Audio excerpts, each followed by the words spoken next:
Japan, the neighboring country of Korea, is going to hold a ceremony this week to proclaim the enthronement of Emperor Naruhito.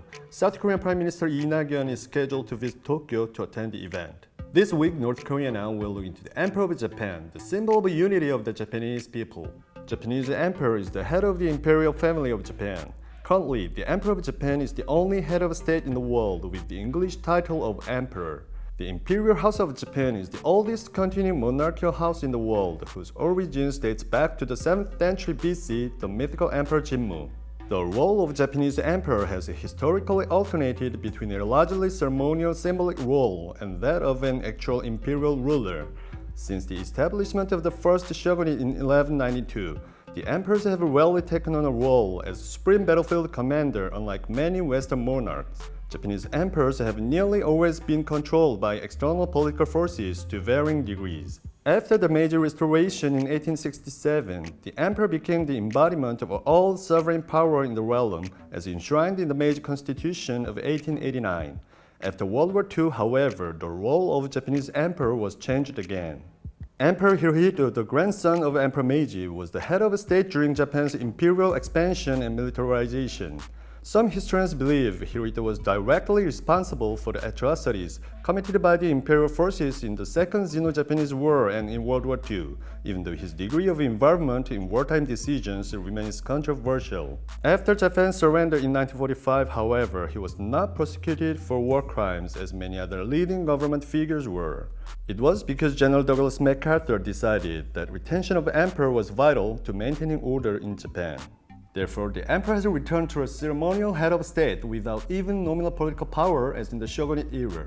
Under the 1947 Constitution, the Emperor of Japan is defined as the symbol of the state and the unity of the people. Hirohito was crowned as emperor on December 25, 1926, and ruled Japan for 6 decades until his death on January 7, 1989. His reign was designated as Showa, making him the longest reigning Japanese monarch in history. After Emperor Showa, Akihito reigned as the 125th Emperor of Japan from January 7, 1989 until his abdication on April 30, 2019, Heisei era.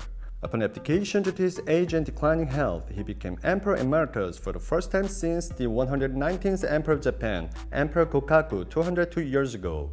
Contrary to Japanese politicians who refuse to acknowledge or apologize for atrocities their country committed during World War II, Akihito expressed deep remorse over the imperial wars of aggression in his speech on the 70th anniversary of Japan's surrender in 2015. Emperor Naruhito also expressed deep remorse over Japan's wartime misdeeds. The new emperor who acceded to the throne on May 1st made a speech last August similar to one delivered by his father, Emperor Akihito. He expressed hopes of not repeating the calamity of war with a deep remorse about the past in his first address to the people since his throne. Therefore, some even argue that President Moon Jae-in himself, instead of Prime Minister, should go and attend the enthronement event to find a breakthrough to ease tensions between South Korea and Japan. Seoul and Tokyo have been mired in a trade war after the South Korean Supreme Court ordered Japanese firms to compensate South Korean victims of forced labor during Japan's 1910 to 1945 colonial rule of the Korean peninsula.